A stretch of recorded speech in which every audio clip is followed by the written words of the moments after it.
nombre es Inés Olmedo, como les decía nuestra colega Agustina, y trabajo en el Sanatorio Anchorena. Soy enfermera neonatal y hoy con ustedes voy a hacer un repaso muy breve, pero interesante en relación a lo que es la presión positiva continua en la vía aérea del recién nacido. Esto viene de una sigla en inglés que todos conocemos, y si tenemos que hacer un repaso de la historia brevemente de lo que es la administración de presión positiva en la vía aérea del recién nacido, bueno, nos remontamos a la década del 70 con el doctor Gregory, que tuvo la invención de dos sistemas a través de un tubo endotraqueal y a través de una cámara plástica, que por cierto era incómoda y también traía sus problemas y dificultades, pero estos fueron los inicios que permitieron reducir de manera significativa la mortalidad en los recién nacidos que tenían síndrome de dificultad respiratoria. Haciendo un repaso un poquito más avanzado, el doctor Wong ya estaba reportando en la década del 70, en 1975, beneficios del uso de cánulas nasales cortas de tipo Hudson. Luego, cuando se descubre el surfactante entre la década del 80 y el 90, se deja de utilizar todo tipo de modalidad no invasiva, debido a que era necesario para administrar el surfactante un tubo endotraqueal, con obviamente la utilización de todo lo que es la asistencia respiratoria mecánica invasiva.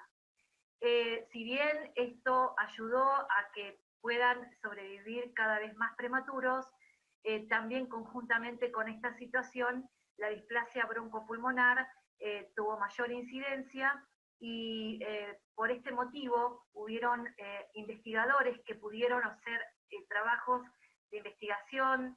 En este caso, en el 87, Avery vio a 1.625 prematuros de 12 centros distintos, y lo que llama la atención es el Columbia University, justamente donde está el doctor Wong, en donde ven que usan el CPAP nasal en sala de partos y hay menor incidencia de displasia broncopulmonar.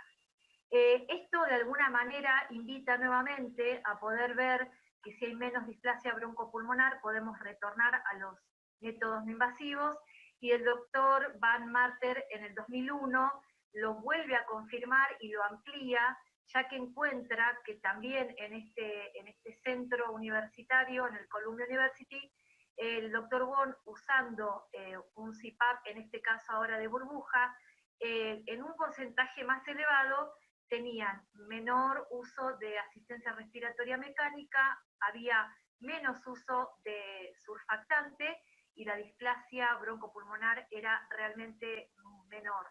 Por ejemplo, comparativamente con un centro de Boston, en donde había un 22% de incidencia de displasia broncopulmonar. Esto es para dar un inicio, por lo menos un repaso breve de lo que es la administración de presión positiva en la vía aérea del recién nacido.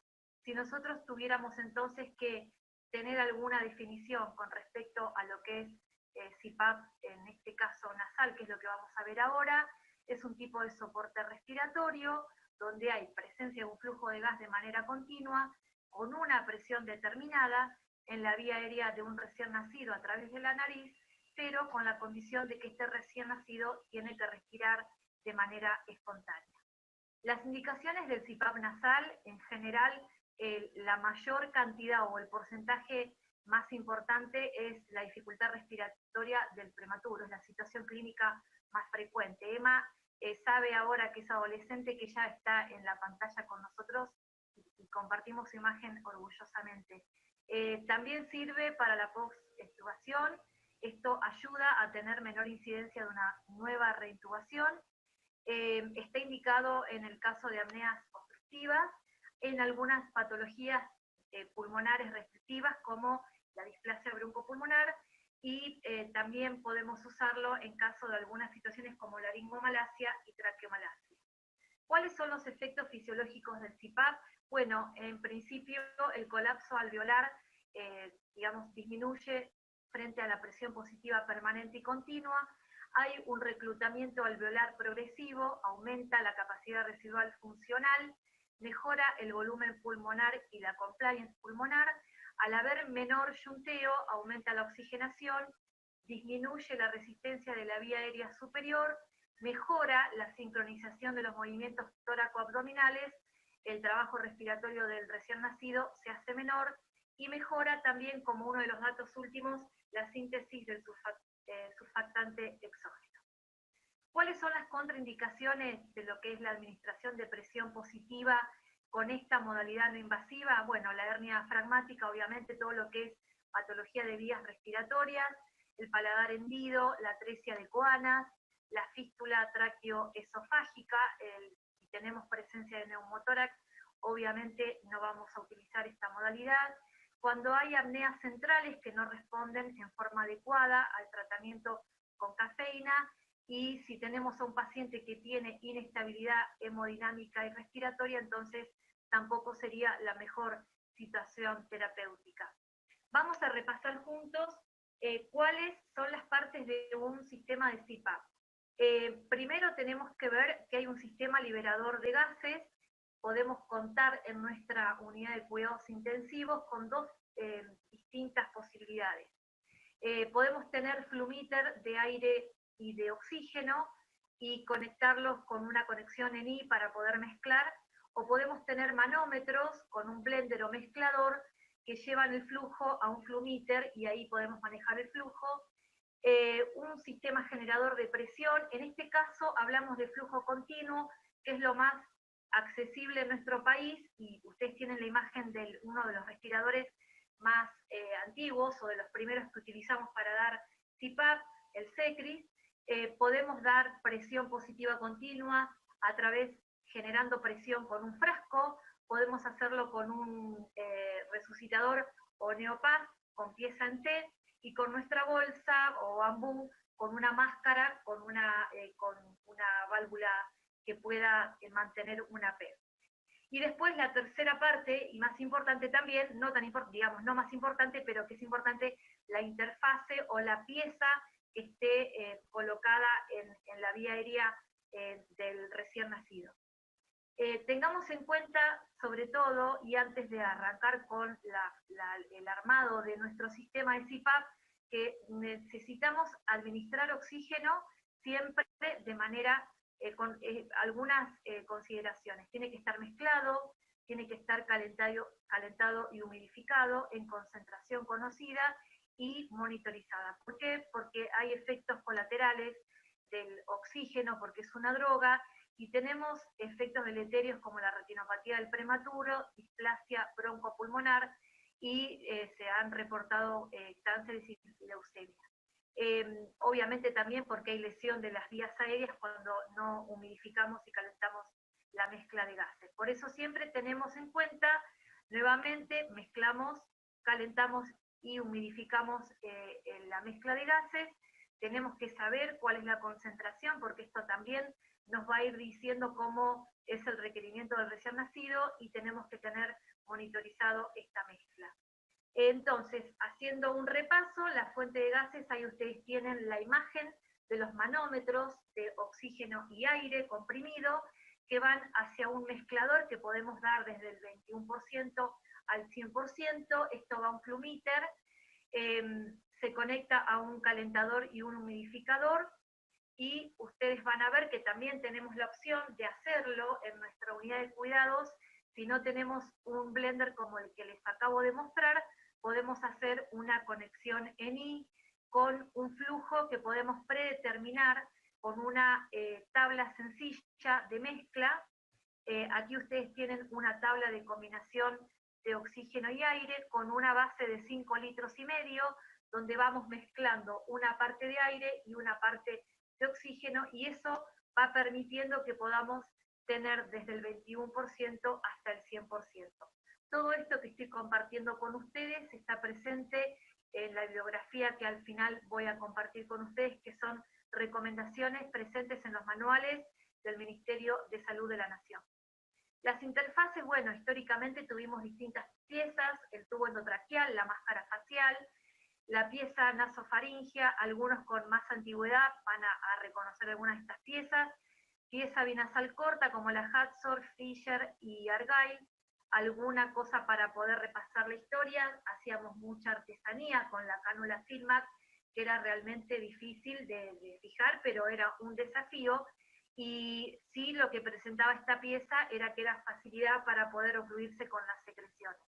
Aquí tenemos otro tipo de piezas, tenemos esta que es una de las que se están usando también actualmente, con fijación central, de marca Drager, ¿sí? Tenemos la posibilidad de dar con una mascarilla, ¿sí? Presión positiva, y la de tipo Hudson, que es la que Wong viene reportando con los mejores beneficios, y que son las que están recomendadas independientemente de la marca, ¿sí? Son tipo Hudson, pero puede haber más de una marca con este tipo de piezas. ¿Qué tiene esta pieza de especial? Bueno, tiene menor resistencia al flujo y menor posibilidad de obstrucción con secreciones, por eso que nosotros cuando tenemos que elegir una pieza para dar CPAP nasal, esta sería la más adecuada. Vamos a pasar a lo que es el CPAP de burbuja o el sello bajo agua. ¿Y por qué les presento esta opción? Se los presento porque es una posibilidad de trabajo accesible en los servicios de neonatología en todo nuestro país y en diferentes contextos, porque si nosotros tenemos que dar CPAP de burbuja o CPAP con un mecanismo más complejo o con más tecnología o con más insumos, realmente a veces se hace difícil la gestión. Pero si nosotros usamos un CPAP de burbuja utilizando un frasco bitubulado, es una manera accesible de proceder a administrar presión positiva en la vía aérea del recién nacido.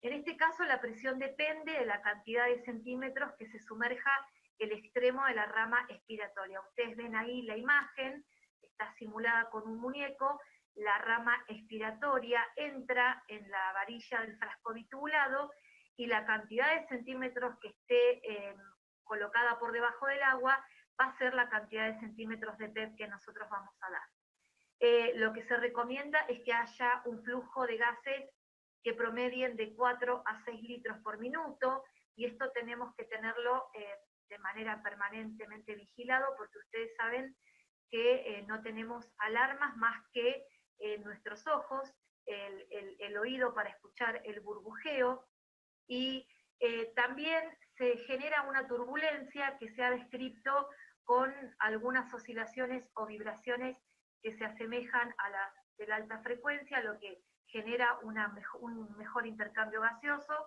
y el sistema del CPAP burbuja que les estoy mostrando, al tener un mínimo equipamiento y un bajo costo, esto puede ser accesible, aparte de poder usarlo cuando un paciente nace y trasladarlo con este equipamiento fácilmente a la neonatología. El doctor Ward presentó hace años este sistema, este era el frasco que inicialmente tenía en su unidad. Ustedes van a ver que es la tubuladura corrugada, que estaba metida dentro de un frasco, no utilizaba o no utiliza un frasco bitubulado, pero para que ustedes vean cuál era, dentro de lo que es el contexto histórico, el doctor Wong presentando este sistema de ventilación que realmente ha sido novedoso. Acá tienen un diagrama para que puedan ver, o un dibujo, donde de manera central ven al recién nacido con la cánula colocada en su nariz. A su derecha en la pantalla tienen los gases humidificados y calentados que ingresan a la vía aérea del recién nacido, pero se genera la resistencia, y ahí es donde se produce la presión positiva al sumergir la varilla por debajo del agua. Este es otro tipo de dibujo que tienen disponible. Volvemos a lo mismo, entonces repasamos: fuente de gases, mezclada, humidificada y calentada, va hacia el paciente con la tubuladura. En general, la tubuladura azul se utiliza para señalar la rama inspiratoria, y la expiratoria se utiliza en color blanco. Esto es en general, podemos usar la que tengamos en nuestro servicio. Vuelvo a mostrar entonces la conexión en I, y ahí ustedes tienen en la servocuna las dos ramas, la inspiratoria, que es la azul, y la expiratoria, que es la blanca. También ven en la cánula que hay un orificio a su izquierda, que es donde nosotros podemos colocar una pequeña tubuladura para conectarlo a un manómetro que pueda constatar y chequear que corresponden los centímetros de agua que sumergimos la varilla con el manómetro. Tienen lo que es el sistema de fijación, que ahora se los voy a mostrar. Hace casi 2 décadas trabajamos en el Sanatorio de la Trinidad, hubieron algunos grupos trabajando hace varios años ya, esto lo hemos conversado justamente con la doctora Liliana Roldán, y participé en uno de ellos. Este es uno de los primeros equipos que teníamos preparados.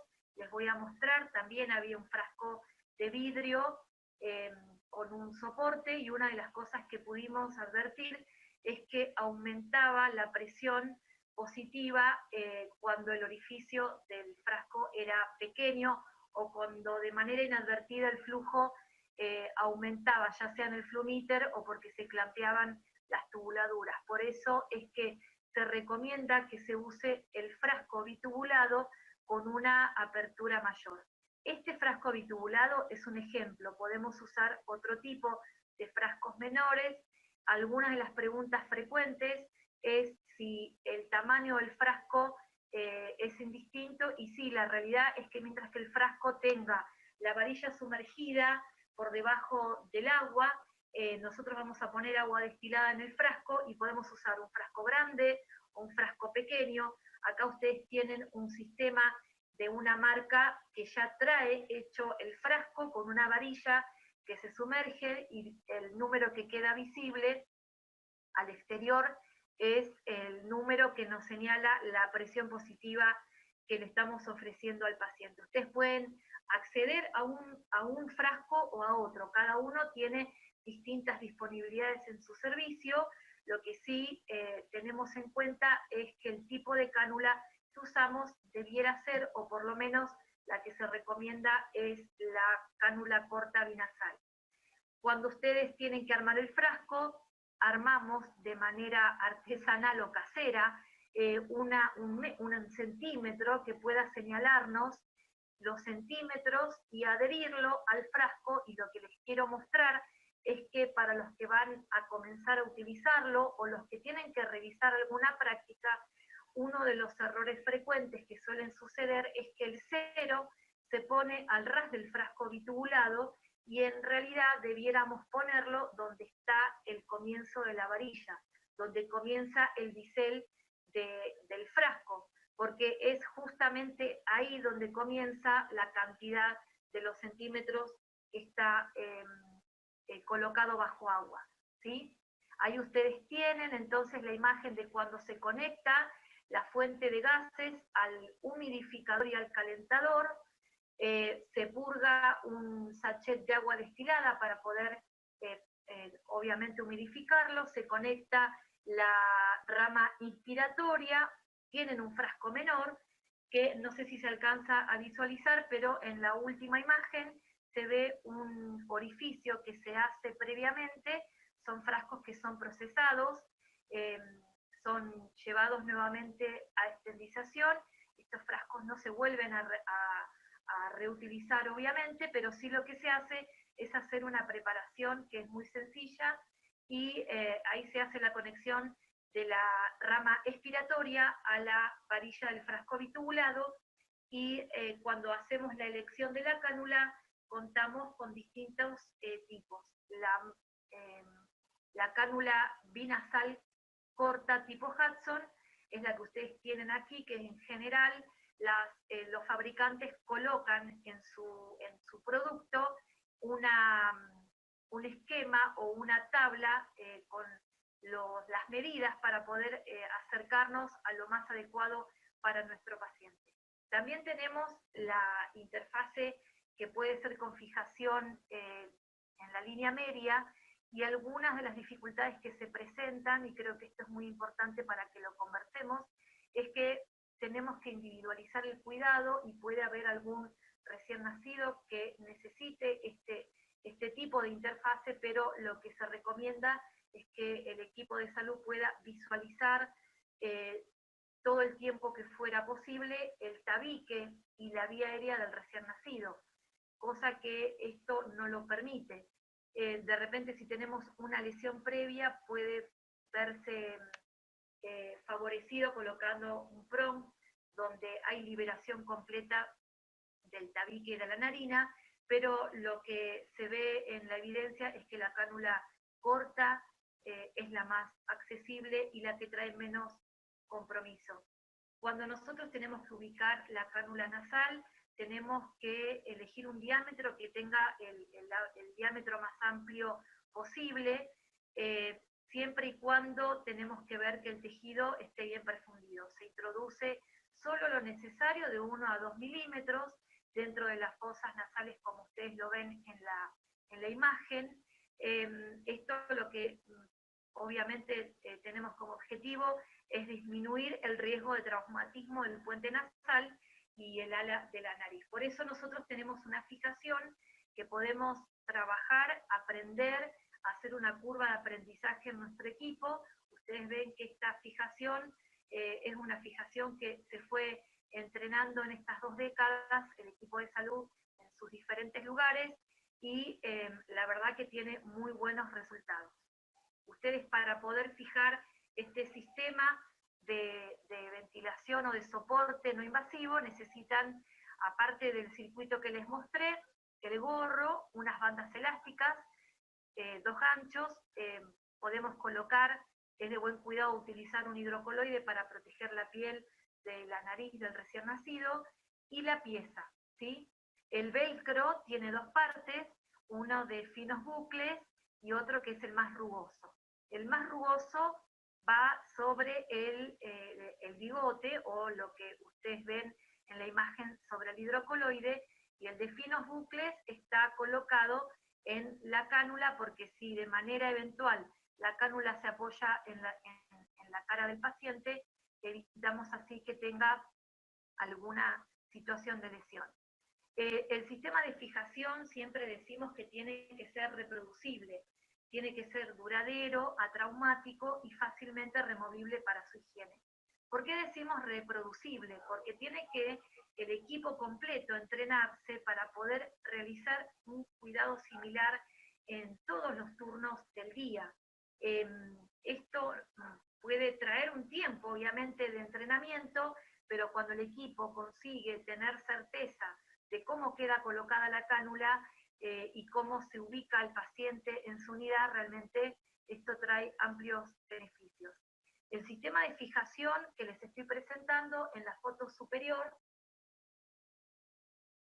fue en nuestros inicios, cosíamos el velcro, pegábamos con cintas, pasábamos pasantes de cintas y de vendas, y esto se fue mejorando, adaptando, hasta que tuvimos una situación mejorada de lo que ustedes están viendo en este caso, del hidrocoloide que se coloca en la nariz y en el tabique con el velcro, y que puede sostener de manera, valga la redundancia, de manera sostenida la cánula sin movilizarse y sin hacer un contacto con el tabique.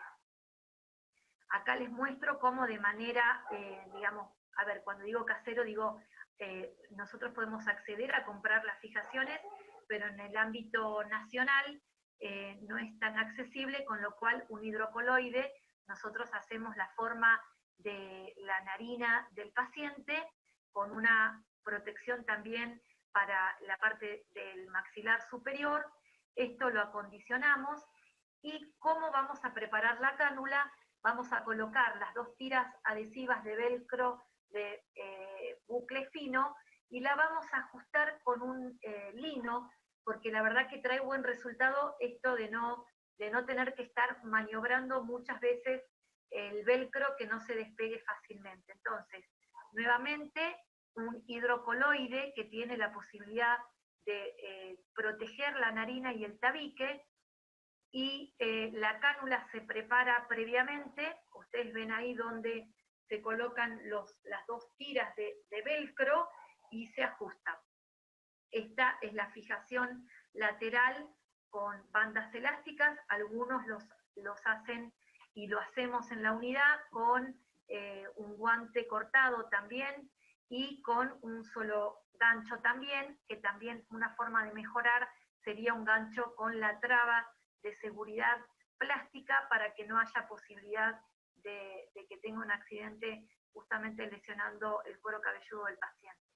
Acá les muestro entonces en primer plano la fijación. Fíjense que la verdad que es sumamente efectiva esta forma de fijar la cánula.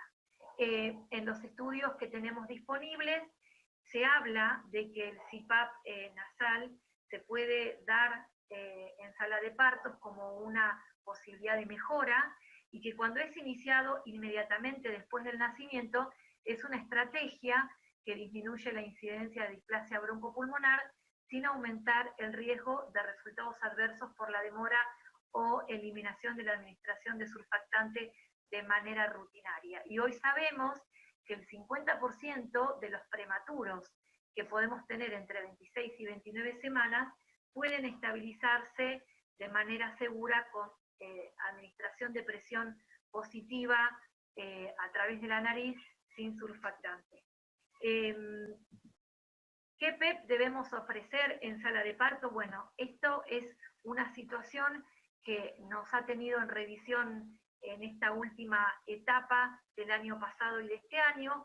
En las recomendaciones que ustedes tienen en un manual, en las recomendaciones y lineamientos prácticos para la estabilización y traslado y admisión en la unidad neonatal del Ministerio de Salud, se habla de una presión o de un PEP de 4 a 6 centímetros, y en las guías del consenso europeo, que se publican un poquito después del manual que les estoy mencionando, se refiere a iniciar con 6 centímetros de agua.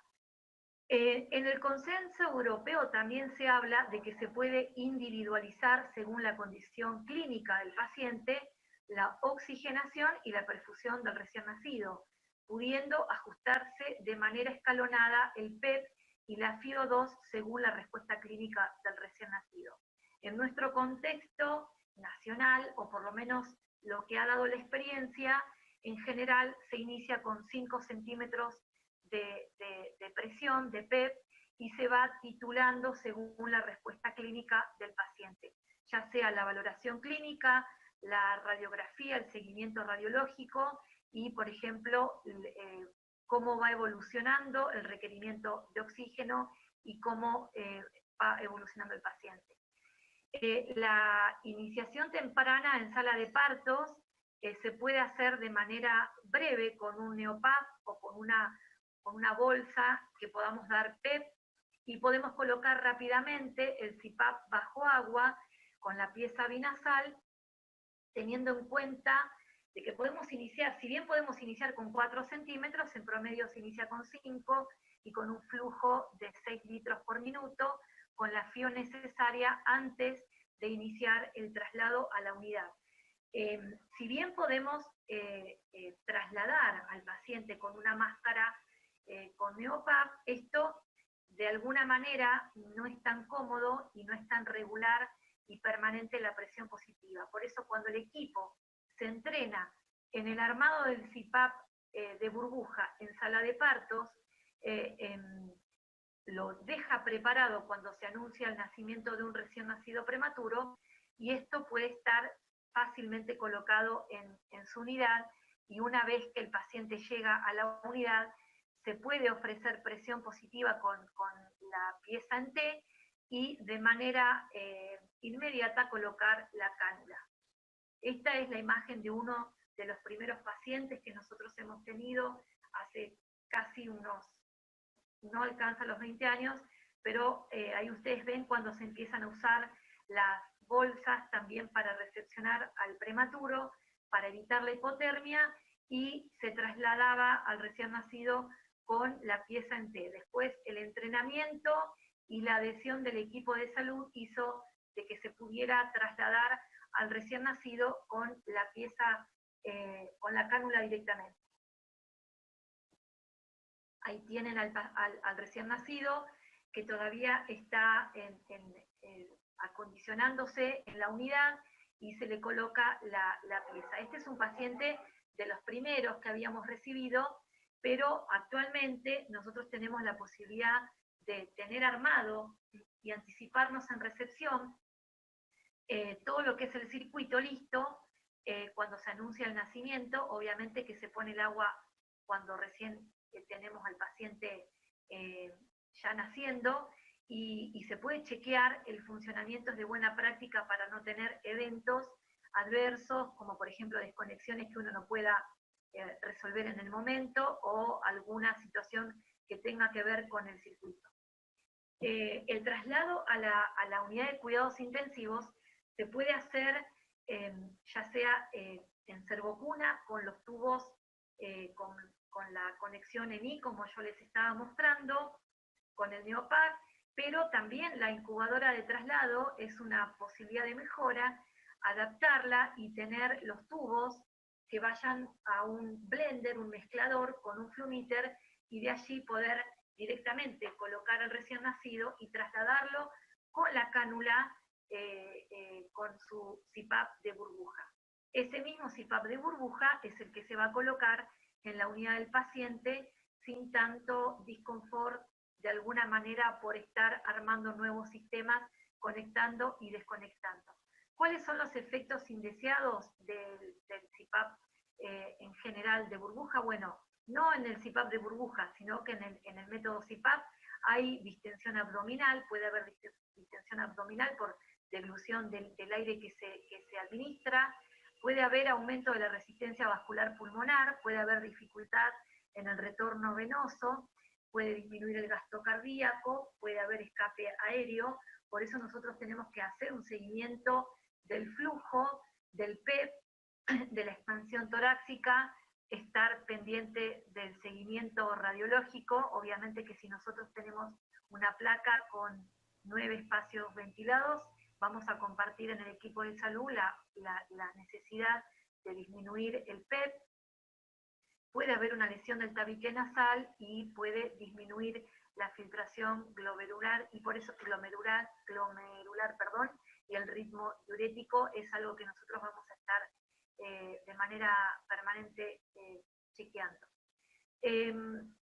¿Cómo nosotros nos damos cuenta o cuando hay fracaso de este método? Bueno, primero tenemos que evaluar que el tamaño de la cánula es la correcta, porque si nosotros tenemos, por temor a lesionar la narina, una cánula de tamaño muy pequeño, no hay un sello adecuado, y puede haber fracaso de este sistema solamente por no haber elegido la cánula con el tamaño que corresponde.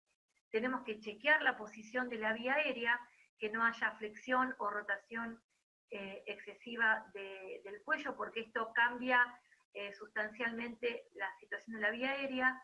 Tenemos que descartar que la vía aérea no esté obstruida por secreciones, comprobar que haya un correcto funcionamiento del generador y de la posición de la cánula. Puede haber una desconexión. Tenemos que evaluar que no haya fuga de presión. A veces cuando la boca del paciente está abierta de manera permanente, podemos tener un sistema que pierda presión, obviamente. Y de manera gentil nosotros podemos hacer un cierre de la boca del paciente. Lo que no se recomienda es fijar de manera completa, porque justamente pierde cualquier exceso de presión justamente por la boca. Las intervenciones de enfermería en general van a estar apuntadas a que nuestro paciente tenga una termorregulación adecuada cuando viene de la sala de partos, con la bolsa que va a protegerlo. No se seca el paciente en parto, sino que se coloca en la bolsa, y viene con la cánula en el traslado. Todo lo que es en la neonatología, todo lo que es aporte nutricional, todo lo que apunte a que el paciente tenga dentro de esta hora de oro su canalización, su aporte de glucosa, todo lo que tenga que ver con el cuidado de prevención de infecciones, tener todos los cuidados disponibles para poder hacer buen uso de los catéteres, todo lo que es cuidados para el neurodesarrollo y cuidados de la familia. Acuérdense que nosotros tenemos que apuntar a que la familia esté presente, que pueda el familiar que haya estado con nosotros en la recepción poder visualizar a su recién nacido y rápidamente, en la medida que sea posible, que acompañe a su hijo hasta la unidad y por lo menos mostrarle dónde va a estar ubicado, y ni bien el recién nacido ya está ubicado, tratar de agilizar todo como para que pueda de manera temprana la familia acercarse a su hijo. Y todo lo que tiene que ver con los cuidados específicos, como valorar el patrón respiratorio, todo lo que tiene que ver con el esfuerzo respiratorio, la retracción costal, presencia de aleteo nasal, eso es todo, forma parte de la valoración y del cuidado de enfermería y del equipo de salud, control y registro de la frecuencia respiratoria, cardíaca y saturometría, ocultar que la entrada de aire sea simétrica, estar de manera permanente atentos a que no haya quejido o poder registrar si hay o no quejido, si mejoró esto, porque esto nos va a anunciar que el método es adecuado para el paciente o no, observar la coloración de nuestro paciente en busca de cianosis o de cambios en la perfusión y hacer un seguimiento radiológico y también de los gases que realicemos. Las intervenciones que tenemos disponibles para evitar complicaciones, la complicación, una de las peores es la lesión del tabique. Yo creo que hoy por hoy enfermería ha trabajado y se ha entrenado y cada vez se trabaja, digamos, haciendo búsquedas de cómo optimizar el cuidado y tenemos menor incidencia de lesión del tabique nasal y narinas. Esto es un caso extremo, ¿no?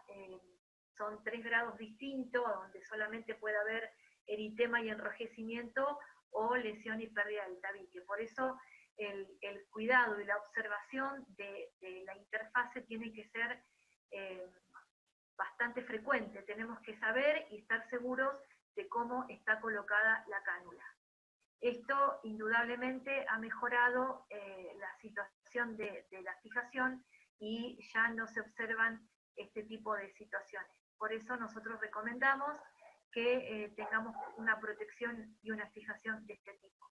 La obstrucción y presencia de secreciones no debiéramos hacer de manera rutinaria aspiración por narina, sino cuando nosotros hacemos un chequeo de la cánula y del posicionamiento, ver que esté permeable.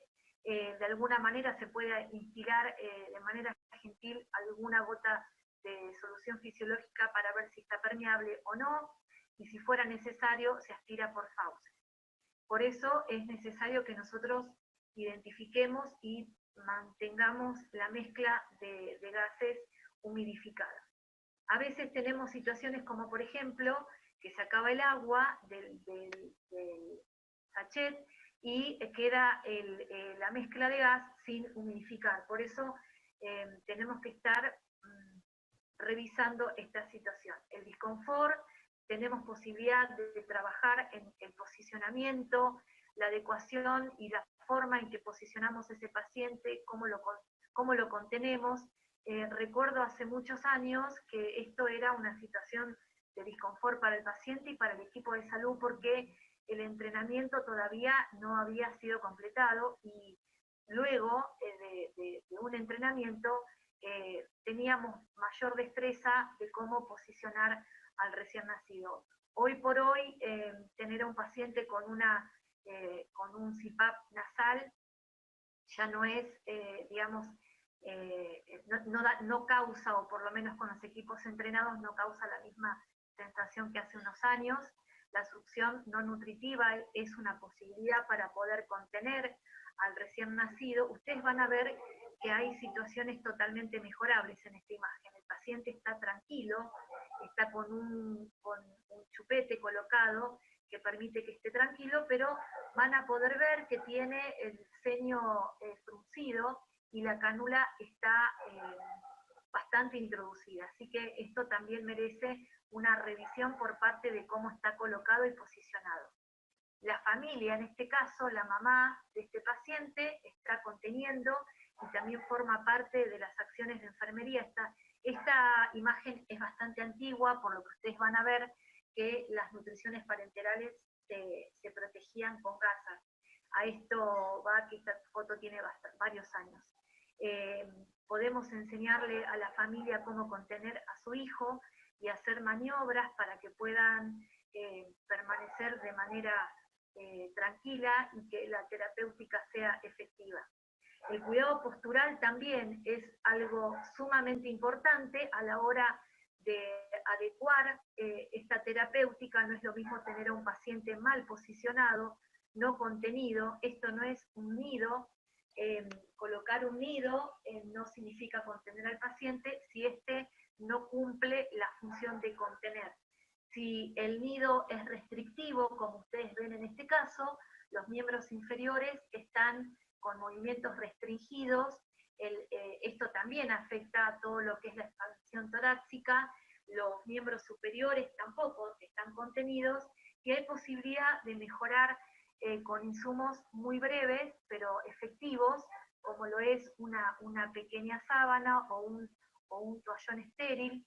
Enfermería trabaja haciendo situaciones de contención, y el equipo de salud ha aprendido a hacer contenciones que no sean estándares para todos, sino de poder observar lo que cada recién nacido necesita y que va a ser muy dinámica la contención, como por ejemplo, esto es un nido restrictivo, es una foto también muy antigua, esto tiene más de una década, en donde el nido cerrado hace que el paciente tenga posturas de extensión, con apertura de la boca, y esto también lo que genera es un mecanismo que después a largo plazo, cuando el paciente tiene que aprender a succionar, tiene dificultad en todo lo que es el patrón de succión de eglusión. Una posibilidad de mejorar la postura sería adecuar el nido, y también es mejorable esta imagen. El pañal, por ejemplo, también podría ser mejorado. En las unidades de cuidados podemos poner una sábana y adecuarlo para que tenga más comodidad. Ustedes fíjense que en este caso no se hizo un cierre de la boca, sino que el paciente, al estar mejor posicionado y tener mejor relación y ubicación el tronco y la cabeza, directamente, de manera espontánea, el paciente pudo cerrar la boca. Esto permite que haya menor pérdida de presión, que sea más efectivo la terapéutica. Cuando el paciente está en decúbito ventral, podemos colocar un soporte breve por debajo del tronco y del maxilar inferior, pero nunca que sea tan limitante como para que el paciente no pueda perder presión si hiciera falta, por ejemplo, si de manera inadvertida el flumíter tiene un aumento en el flujo. Podemos ofrecer confort aún teniendo una cánula de CPAP nasal. Ustedes fíjense que en la primera imagen que les estoy mostrando, el paciente está colocado con una postura de lo que nosotros llamamos postura en W o postura de rana, y esto es lo que después trae dificultades posteriores, y se ha tratado de posicionar, y sin embargo tiene posibilidades de mejora también esta última foto, pero hay que ir viendo cómo posturamos a este paciente. El neumotórax obviamente es otra de las posibilidades de complicación, y por eso nosotros tenemos que estar pendientes del seguimiento radiológico, de la cantidad de agua que tiene nuestro frasco, del flujo que debiera ser el adecuado o el mínimo para poder mantener un burbujeo. Esta imagen es una imagen de se sostiene el maxilar inferior, y esto no está recomendado, si bien se ha hecho como práctica, pero no está recomendado porque puede generar obviamente algún evento adverso. El seguimiento radiológico para poder ver cuántos espacios ventila es de buena práctica, compartirlo con el equipo de salud y estar todos de acuerdo y estar todos informados para poder hacer una adecuación de la terapéutica. La distensión abdominal es una de las complicaciones que en general se puede resolver cuando se abre la sonda orogástrica, y también chequear obviamente que la sonda orogástrica esté en cámara gástrica. Por eso cuando nosotros hacemos una placa, si bien es necesario poner el foco en tórax, que se pueda ver la cámara gástrica es importante, y también todo lo que es el abdomen para poder ver esta situación del paciente y hacer un seguimiento. Una de las complicaciones que puede suceder es el aumento de la temperatura corporal, en este caso cuando el paciente ya es de término y está con el gorro de CPAP, a veces podemos adecuarlo de esta manera, y también otra de las complicaciones que podemos tener es la alteración de la anatomía y el perímetro cefálico.